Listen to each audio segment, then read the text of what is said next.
Hello guys, hello. Start feeling like home. Ah yes, we need that as well. So far we've been doing some technical, let's say, presentations. I think you're gonna like this one as well, because this is the one that is actually, how can I say, explaining why the cycle of Bitcoin itself is quite predictable, first of all, and it's something that anybody in the finance and economy world is something, how can I say, of a dream come true. Because the first and most important thing in any cycle is, so far until now, none of them have been predictable. And all have been heavily influenced, you name it. Macroeconomic things, geopolitics, anything that you can find in the world can literally influence the cycle to be longer, shorter, higher or lower. So one thing that I want to explain today is that the cycle itself of Bitcoin, the halving cycle, is something that makes it predictable, at least until now. And it has been proven in the last 4 practically halvings. Now, we're going to start practically from explaining what's a Bitcoin cycle, what's the Bitcoin reward. I can imagine most of you know. Let's see how many people from here are investing in crypto. Okay, so half and half. Okay, this is new.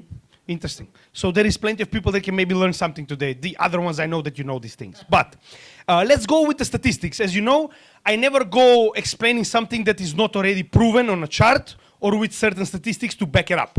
That way you're going to see that what I'm talking about is actually so. Now, the first thing that you can see here is how Bitcoin practically works. This is the proof of work consensus, which is quite simple for the ones that are constantly in crypto, obviously. For the other ones, we're going to explain it just in a very, very basic way. Now, any transaction between 2 individuals, doesn't matter if it's a company or a person, is always started with the initiation, right? You're sending practically Bitcoin to somebody else's address. Now, this is taken over by the miners, which are putting this in a block. And this block, obviously, whoever manages to solve the puzzle, this is the algorithmic puzzle of the current block, will get the reward, right? So this is how practically the proof of work consensus works. Once this puzzle is solved, whoever is the miner that managed to solve the puzzle will be the one that will write the new block. The block is written, then it's practically spread as an information to all the other miners, and they are writing the new block in the ledger, which is the same ledger in every of the miners that are currently around the world.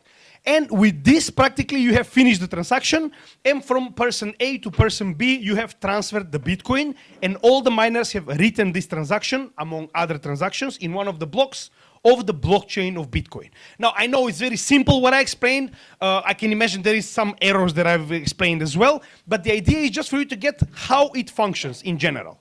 Now, the second part of it is the actual puzzle. Now, this is an algorithmic puzzle that gets harder as more miners join the network, and not so hard, let's say, if somebody leaves the network. So it kind of balances out, right? To make it more fair, let's say, for the best performing machines to solve the actual puzzle. Now, once the puzzle is actually solved, the Bitcoin algorithm itself rewards the faster miner to solve the puzzle, certain amount of Bitcoin. Now, this is the Bitcoin price. This is what is very important, because the Bitcoin price itself is the one that makes the cycle so predictable so far. Now, this is actually the Bitcoin mining, as you've heard before. So, the Bitcoin price have been ranging from 50 Bitcoin on the first cycle, from 2009 to 2013-14, and we can see that in this first cycle, from total of 21 million Bitcoin, there have been 10,500,000 Bitcoins rewarded to the first miners that have been part of this network from 2009 to 2013. Now, the cycle itself is 4 years, and it's represented by the number of blocks. 210,000 blocks need to be processed for the halving cycle to start from the beginning. And what happens when 210,000 blocks finish?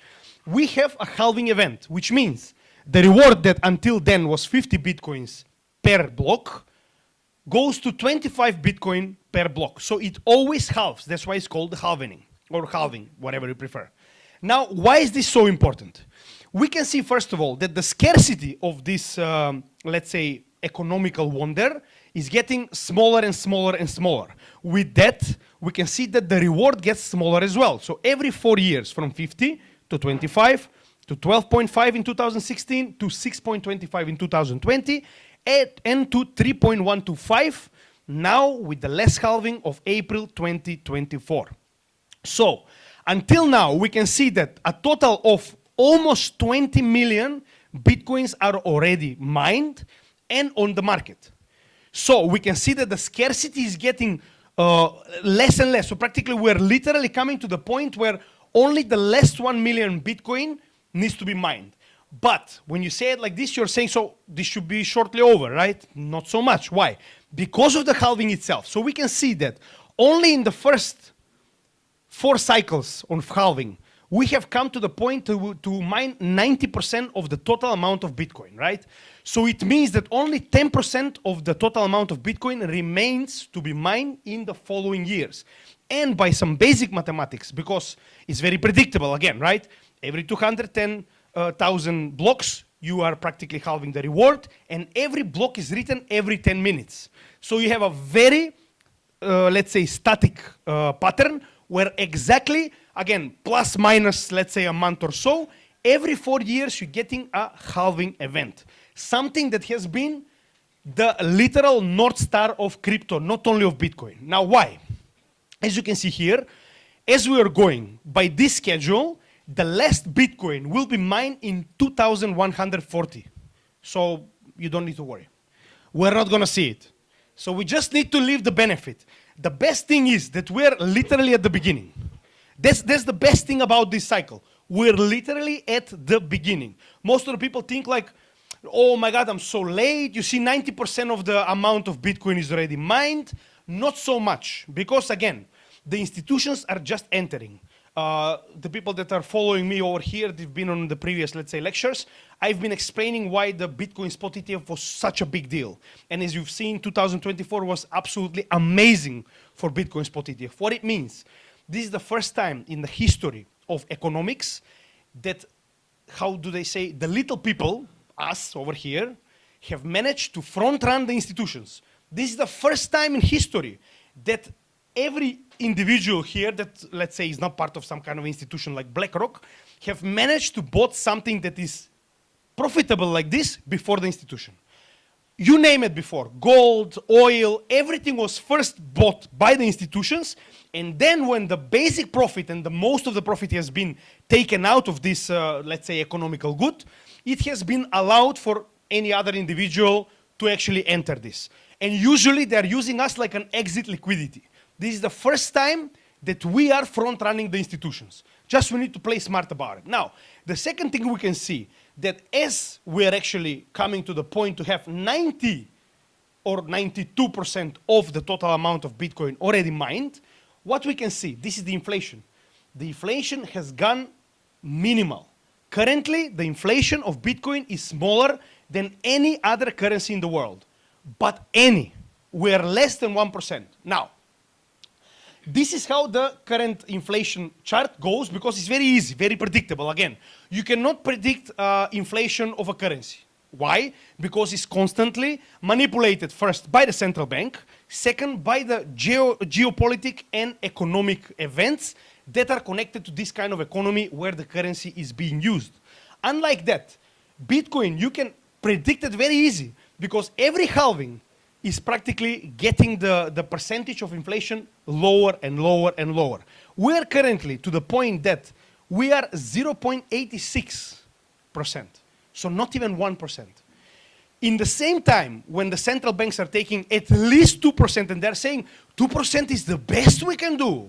So every year they're taking 2% of your money.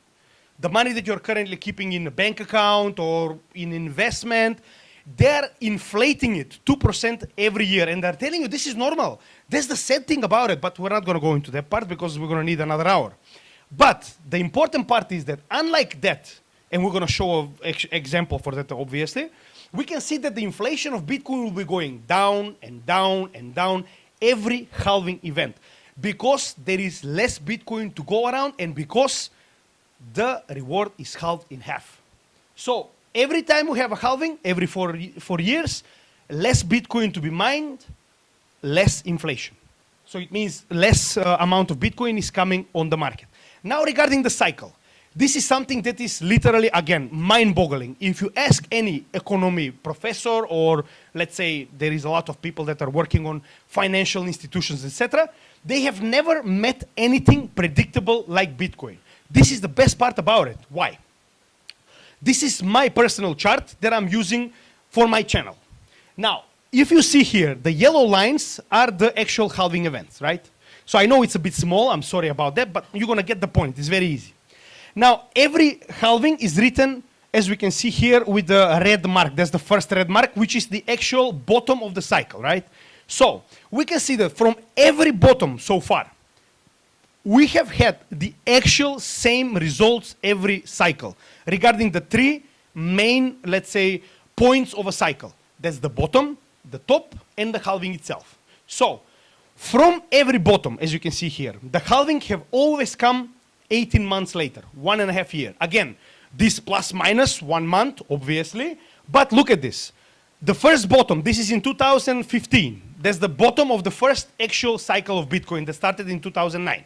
The first cycle itself is very unpredictable because we had a very big amount of Bitcoin that was put on the market. So the actual counting of the cycle itself starts from 2013 top onwards. So we can see that the first bottom until the second bottom has been exactly 47 months, which is one cycle of Bitcoin. 47 to 48 months is actually 4 years or 210,000 blocks. The second to third bottom, the actual bottom of the price of Bitcoin, again, exactly 47 months. I don't think I need one.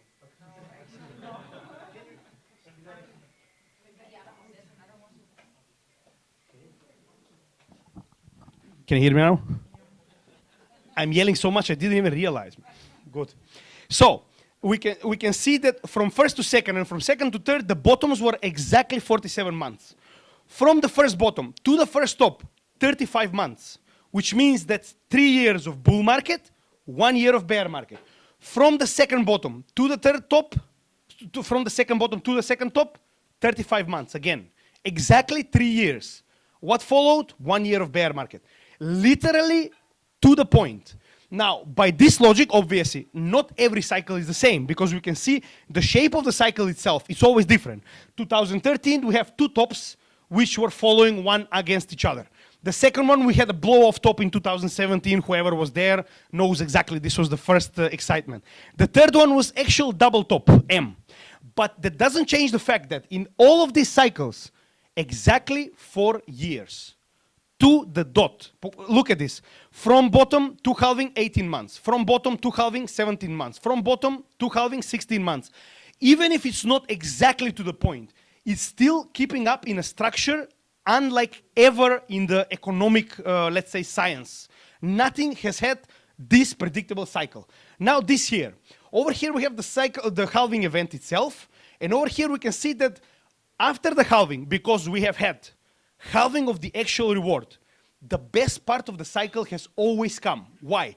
Because there is less Bitcoin to go around. And as we are getting to the point that the institutions are literally fighting about Bitcoin, again, this is not something you're going to see on the... It's very rare for you to see something like this on TV.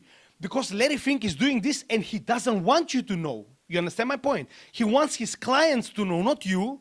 Same goes for Fidelity. Same goes for Franklin Templeton. These are the biggest corporations and assets under management companies in the world. Same goes for the countries. I don't know if you've heard, but after Trump has literally stood in support of the actual law that will bring Bitcoin reserve, practically 1 month after, Putin has done the same. He said Russia will build a Bitcoin reserve as well. Do you know that the second largest mining farm for Bitcoin is not in America, it's in Russia? And it's state-owned. Why? Why would they do that? That's what I'm trying to tell you. They already got they understood. First of all, predictable as hell. You know exactly what's coming. Every halving, you have at least 1 to 1.5 years of pure gains because of the halving of the reward itself and because of the scarcity. We're talking about only 10% left to be mined. Something that protects your capital, like nothing else before. Now, let's go to the next one to explain this. Why am I saying it protects your capital? Remember how much time I spent to explain to you the inflation of Bitcoin itself. It is very important. This is how a lunatic government works. This is how. You see this? This is when you give power to anybody in the world to print as much money as they want, they will use it. Maybe not the first government, the second one for sure. If the second one does it, then you can bet that every other will do. So practically, they have been inflating the dollar to nothing. Why am I saying this? This is an actual chart, again, confirmed by, as you've seen, a lot of, let's say, this is labor statistics of America, right? And you have seen this chart in a lot of different, let's say, institutions. What does it say? From the first, let's say, time that they started recording, this is around the 1918, something like that. The dollar itself have been inflated, or the value of the dollar have been devalued to 1% in the last 100 years, to 1%. So what have been $1 in 1918, now it's literally 1 cent. And why am I saying this? They don't show you how much is the accumulated inflation. They're showing you, oh, but we had only 2% inflation this year. Don't worry, it's only 9%. So don't worry, we stole from you this year only 9%. This was the top after the COVID inflation, or this big bump here. They have managed to print 40% more from the existing dollars in only 1 year. 40%. Can you imagine that? This is ridiculous. This is not even a meme coin, man. Even a meme coin is not brutal as this, you know? So what's the problem here? Look at this. From the actual time that they started following the devaluation of the dollar, they have managed to inflate it 2,923%. So they have inflated the amount of dollars on the market, which means you have lost 99% of your gains if you had money in a bank from 1918 from your grandpa. You understand my point? So you cannot buy, what now? Chewing gum, something like that. So the idea is that unlike the Bitcoin that we have seen, where the inflation is going constantly down and down and down, this is how a green toilet paper of the best economy in the world performs. And they're saying to you, don't worry guys, keep your capital in dollars. It's safe, don't worry. How did they say? Your bank, your ATM is safe, your bank is safe, and there is an infinite amount of dollars in the Federal Reserve. This was said by an official of the Federal Reserve. Unfortunately, I cannot play you the video. For this, they would hang you on the square if anybody had an idea what he's talking about. But it is what it is. Let's use it while other people don't realize what it is. Now, this is actual cycles of 3 economic goods, where we have the cycle of gold, we have the cycle of one of the oldest, let's say, indexes that is in play, which is the practically the index that is following the industrial performance of America. And in the same time, we have the Bitcoin halving cycle, right? Again, this is not complete. This is just for me to show you what's the difference between cycles of any other economic good and the cycle of Bitcoin itself. Now look at this. The gold cycle had from practically 1970 onwards. First cycle, which was around 10 years. This is only bull market, right? Then we had from 1980 to 2000. That's 20 years of side or bear market. Then we had another second gold cycle, which started in 2000, ended in 2014. 14 years, right? So this is highly unpredictable. The second one, 2014, it had literally 10 years until it corrected to finally get into a potential third cycle, which we don't know if it's going to happen. Why? Unlike Bitcoin, which has halving, believe it or not, the producers and miners of gold adjust the mining and producing of gold depending on how much the countries or individuals are buying. Which means if more people are buying gold, guess what? They will be mining more gold. If less people are buying gold, guess what? They will stop mining gold. Why? To practically manipulate the price of gold in their liking. Unfortunately, this is the idea. This is how economy works these days. Now, the second one, as you can see, this is an index that have been gone through some of the major wars in the world, right?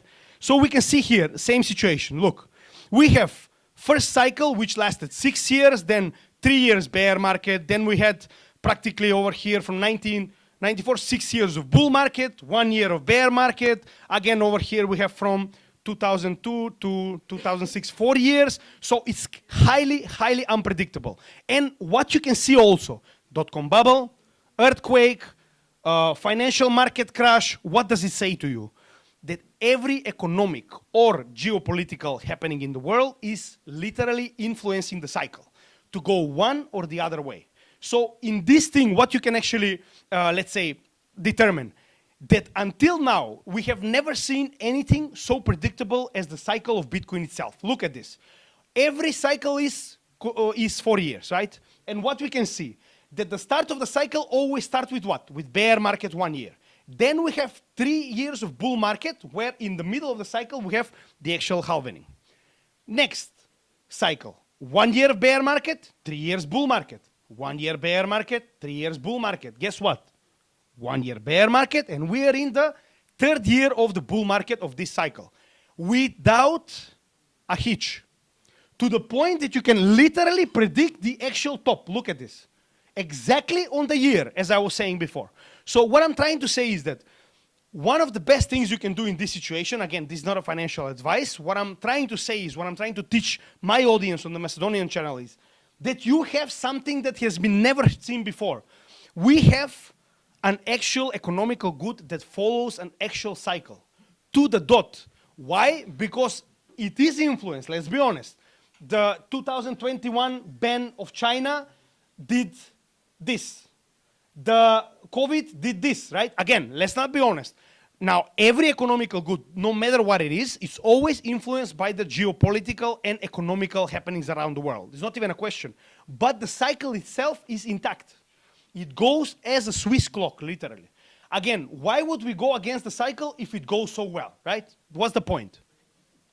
Now, another important thing that we need to consider is that this cycle also, in some way, announces, or let's say, pushes the altcoin cycle as well. Why am I saying this? There is this chart that was done in 2017, more or less, when I actually entered the market itself. This chart explains that so far, as we know, that psychology of anything that we trade is more or less similar. If you're trading stocks, if you're trading bonds, if you're trading currencies, more or less we have a similar thinking of everyday investors. So, in this case, what you can see, that, and again, don't forget, this is a cycle before the institutions came into play. So this is before 11th of January 2024, which means that any investor in Bitcoin that was from the beginning has, sorry, excuse my French, shitload of money, right? Because he managed to buy Bitcoin. It was like $10, right? The time of the pizza, right? Oh, guys, you're all new. If you don't know the pizza, you're all new. But anyway, the idea is that you could have bought Bitcoin at a very low price. So what is actually the idea itself? If you know that the cycle is predictable and you know that this is more or less the top of the cycle, guess what? You can quadruple what you've made. Why? You practically roll over your capital into the second largest coin, which is second largest more or less since 2015-16. Ethereum, before it was XRP, but doesn't matter. The idea is that knowingly that you can actually roll over this capital, which is large, we're talking about a very big amount of capital, which is, if you compare it to the actual traditional finances, funny money. This is like pocket change of Larry Fink, you know? When he forgets his sweatpants from the last winter, he finds this in the pocket, more or less. But in comparison, in our cycle, this is a large amount of money, which means if you are a Bitcoin whale, you can literally push the altcoin season to happen. Why? Because if you have managed to do like 5x in Bitcoin, you just roll over the capital you have in what? In Ethereum, the second largest. What do you do next? When the Ethereum starts pumping, guess what? Everybody starts being interested, right? Because Bitcoin did 5x, Ethereum started going up, everybody wants to invest. Bitcoin price goes up, what do? You roll it again. You go into large caps, I don't know, doesn't matter. Cardano, you have different ones now, it was different in 2017, but there is a lot of large caps. The idea is that the Bitcoin whales are the ones doing the altcoin season until now. We will see how it's going to be with the institutions. This is a different story, until now, never seen. So we need to see this first cycle, how it's going to look like. The idea is, look at this. This is, again, proven on a chart. This is all statistics. The moment we have a top in Bitcoin, what they do? They start rolling over their capital in everything else. The problem is that, what people usually don't know, that everybody else starting aping in Bitcoin, which means everybody is buying. So you cannot even see them exiting the market. That's the problem. Usually these big whales, they're exiting the market when everybody is entering. And that's why the Bitcoin price usually even starts going up. You cannot even realize that they already left the market. They already went into the altcoins. What happens next? We can see that this is over here, chart where you can see the dominance of Bitcoin. This is how much capital is in Bitcoin and how much capital is in the altcoins. That's the yellow graph.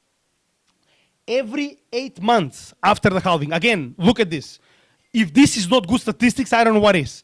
Every 8 months after the halving, we have exquisite taking out profits, and we can see a lot of the dominance of Bitcoin going down. What happens? The dominance of the altcoins goes up, which means we have a transfer of capital from Bitcoin to altcoins. Same situation. 2020 bull market, exactly 8 months into the cycle after the halving. What happened? Same situation. Bitcoin will start selling, going into altcoins. We have what? Altcoin season. Guess where we are right now? We are on the 8-month or 9-month from the halving. What did we see? Literally one red candle or start of the pattern. Again, I am not saying that this is exactly how it's going to be constantly, but why go against the trend? And what do we see? A big amount of cash coming into the altcoins. So tell me, is this magic or what? This is the only predictable economical cycle of anything I've seen so far. And trust me, I've been looking. And as we can see, this is practically the symbols of how more or less goes the dominance, because dominance of Bitcoin is one of the main charts we're following to know are we or are we not in an altcoin season. Another interesting statistic that we can see is the cycle itself, as we were saying. The second phase of the cycle is practically the last year and a half of this 3-year cycle. So over here, they divided it a little bit different. They did 1.5 years from the bottom and then 1.5 years from this timeline to the actual top. Guess what? Same situation. We have in the first half of this cycle, a situation in which, this is the 2015 to 2018 bull market. In the first half of the cycle, usually, as we were saying, the big money, in this case, we're still talking about the actual whales from a perspective of individuals. This is still not the institutions. A completely different story we're going to be seeing next bull market. What happened? They have been heavily accumulating Bitcoin. 89% of the full capital that came into the crypto market was in Bitcoin. And how much in the altcoins? Only 11%. The next part, the next phase of this bull market, look at this. We have an amazing 67% of the capital that came into the market went to the altcoins and only 33% in Bitcoin. But look at the gains. Again, we're not going to go into this because obviously people will get it as a financial advice. The idea is that altcoins, because they have a very, very small market cap, again, something that Larry Fink finds in his pajamas when he goes to sleep. You know, it's dangling. Come on, guys. Even this one? Okay. Anyway. So the idea is that the second cycle, we had the same situation. At the beginning, we have 77% on the first half of the cycle in Bitcoin. How much in the altcoins? Only 23%. What happened the next cycle? Again, don't forget, this is Elon Musk's fault. The idiot decided in the middle of the pump to say, you know what, we're not going to sell Tesla in Bitcoin because it's not green enough. Very good, Elon, very smart, my friend. And let's not forget that he was in the market as well. So he lost, literally sold at a loss. But anyway, what you're going to do? Black swan events happen. This is what it is. So we can see that even though it was smaller, it still was very big outperformance of the altcoins against Bitcoin in the second half of the cycle. And that's why we got the double top. China ban, Elon Musk being an idiot, voila. And the third one, as we can see, it just started. We have finished this part until 2023. This was the actual start from the bottom to the first half of this cycle of 1.5 years. What happened? Same situation. 67% of the capital came into Bitcoin, 33% came into altcoins. Literally like clockwork. So even if you're trying, you're not going to make it like this. Literally, you can see that it's constantly changing and in an already given pattern. Because of what?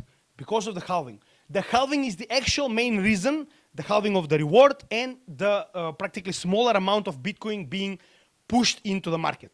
Automatically predicts the cycle to the point.